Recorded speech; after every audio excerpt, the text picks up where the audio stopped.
Kaya pala nagtampo si Kalingap Edo. At Dara alam pala niya ang lahat. Ang tungkol sa, ano kaya ang alam ni Dara mga Kalingap? Magandang araw at isang mapagpalang araw po sa inyong lahat mga Kalingap. Sanay hindi niyo po makalimutan na mag-like sa video na ito. At paunawa tapusin muna ang kabuuhan ng video na ito mga Kalingap at para malaman ang nilalaman nito. At maraming salamat po mga Kalingap sa pagpatuloy na pagsuporta. At paki-subscribe po mga Kalingap kay Kuya Val Santos Matubang at kay Ate Edna Vlogs at Rob Matubang, maraming salamat po. Alam pala ni Dara ang tungkol sa, at kaya pala nagtampo si Kalingap Edo, mga dahilan yan ay atin nang malalaman mamaya na.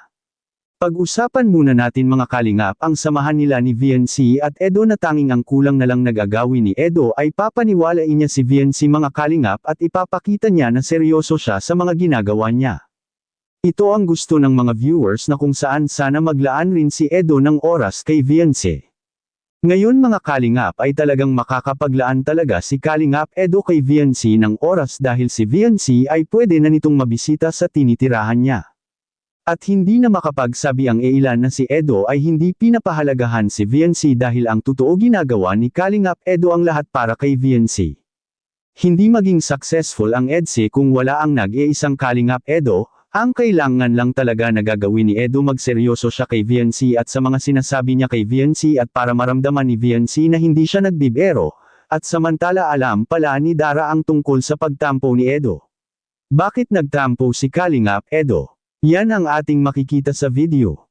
Hindi ko kayang pigilan eh. Yung ganda baga, parang sa kanta.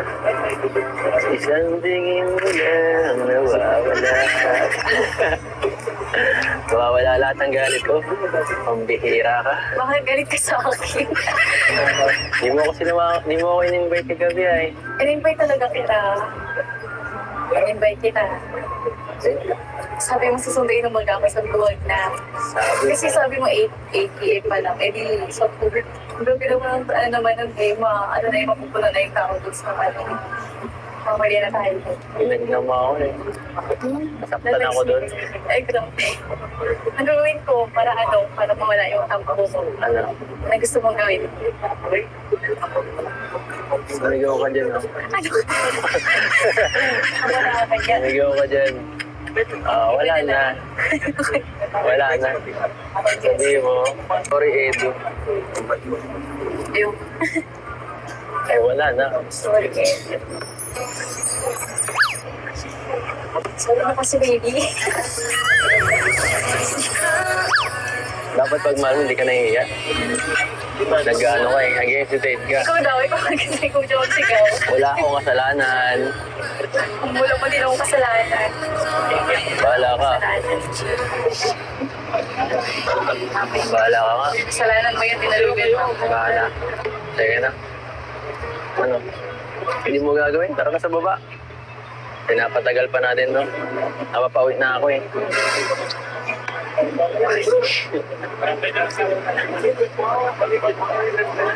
Tama na?